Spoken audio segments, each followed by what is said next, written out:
Mafia Mukhtar Ansari पर 65 से ज़्यादा मुकदमे थे। हमारे साथ उत्तर प्रदेश के पूर्व डीजीपी ए.के. जैन हैं। आपका तो इतना लंबा पुलिस का करियर रहा, किस तरह से मुख्तार अंसारी इतना बड़ा माफिया बन गया?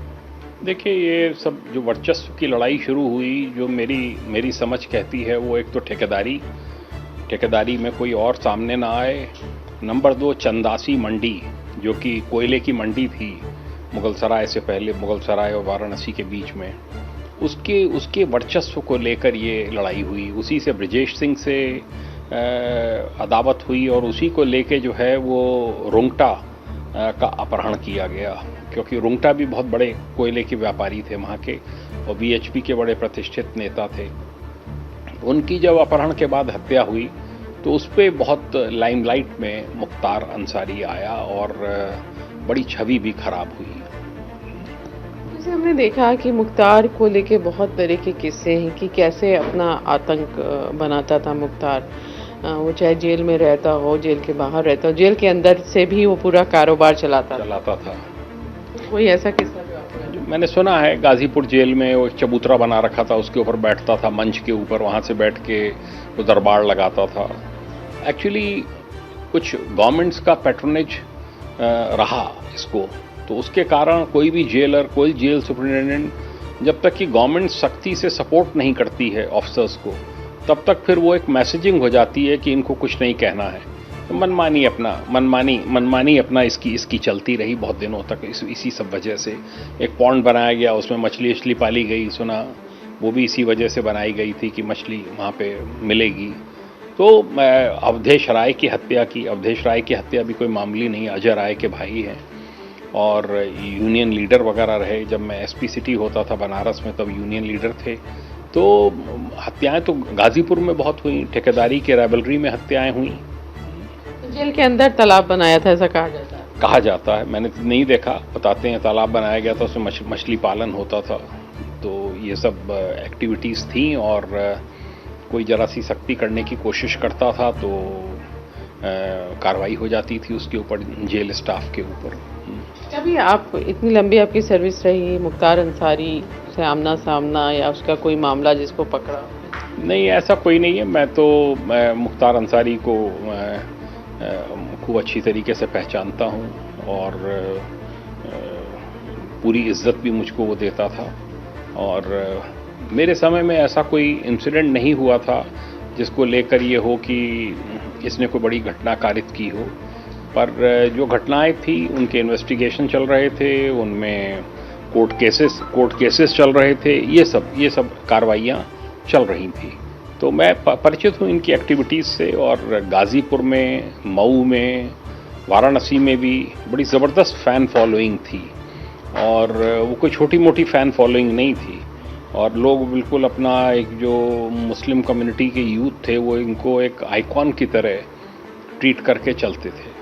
इसकी क्या वजह? क्योंकि इतना बड़ा माफिया, हत्या 1988 में पहला मुकदमा हुआ, तो फैन फॉलोइंग की क्या वजह थी कि लोग उसको माफिया नहीं समझते थे? नहीं, माफिया सब समझते थे, बस वो अपने को जोड़ना चाहते थे उससे, उसके नक्शे कदम पे चलना चाहते थे, जिससे कि जिस तरह का नाम उसने कमाया वो भी कमा सकें।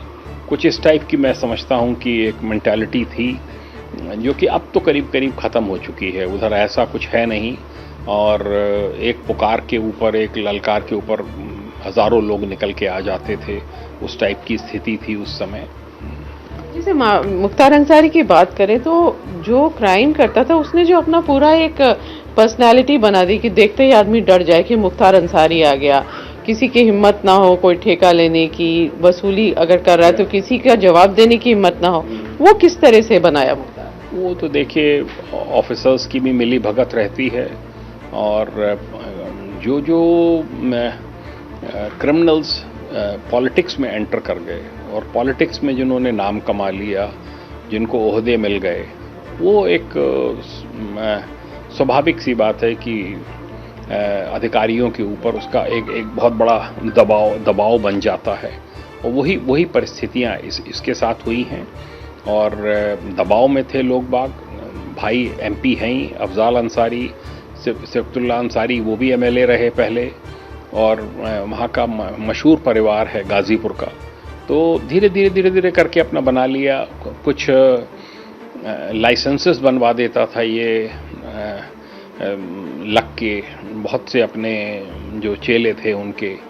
तो एक बार यहाँ लखनऊ में पकड़े गए थे, गाड़ी से फॉलो कर रहे थे इसको। जब देखा गया था तो उनके शरीर पर जगह जगह गोलियों के निशान थे। तो पूछा गया तो पता चला उसरी चट्टी में जब गोली चली थी ब्रिजेश सिंह से, तब के गोली के निशान थे।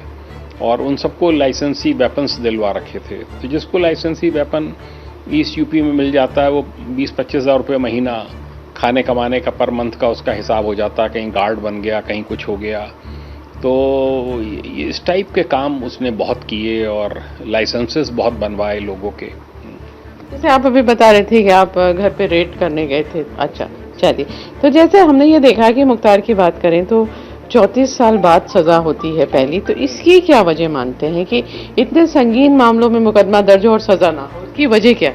वजह यह है कि प्रॉपर पैरवी ना होना, गवाहों पर नियंत्रण ना रखना, गवाहों को सुरक्षा न देना, अभियोजन शाखा के जो अधिकारी हैं उनके ऊपर किसी प्रकार का दबाव ना होना कि आप इसमें एविडेंस कराइए, और एक डर गवाहों के मन में कि मुख्तार अंसारी है, इसलिए अगर कोई गवाही दे दी तो हम बचेंगे नहीं।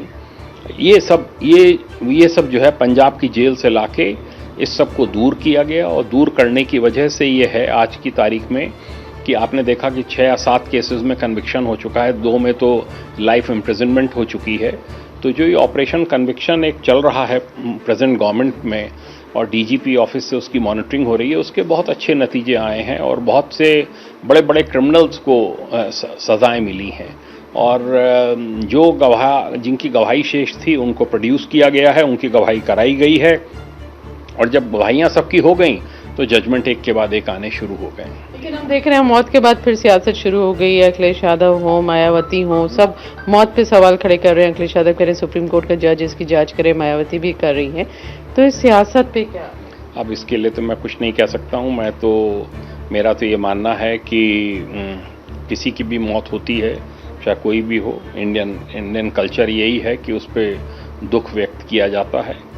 पर देखिए, मेरा ये मानना है उसके सेल में सीसीटीवी लगा हुआ था, वहाँ पर उसके लोग पहले खाना खाते थे बांदा जेल में, तब उसको वो खाना दिया जाता था। पॉइजनिंग ऐसे में कैसे होगी?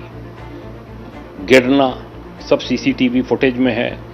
इससे उल्टियाँ होना, इससे लगता है कि जो ये हार्ट अटैक की बात है, हार्ट फेलियर की बात है, इसमें सच्चाई लगती है। हालांकि जब शिकायत की गई तब तक कई डॉक्टर्स के पैनल ने उसको एग्जामिन किया है।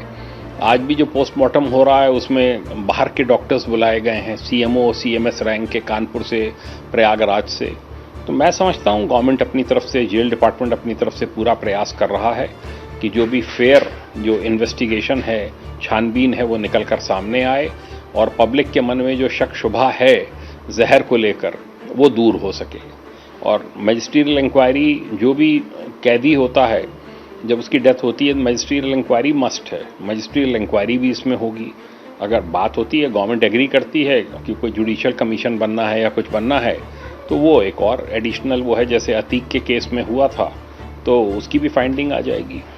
बहुत धन्यवाद हमसे बात करने का। तो इस तरह से के जैन से आपका कहना है कि लंबा जो आपराधिक इतिहास रहा उसकी वजह बड़ी ये थी कि सिस्टम में कमी थी, जो सरकारें थी वो एक्शन ठीक से नहीं लेती थी, इसलिए मुख्तार अंसारी इतना बड़ा अपराधी बन गया। कैमरामैन राजीव राय के साथ रुचि कुमार, इंडिया टीवी, लखनऊ।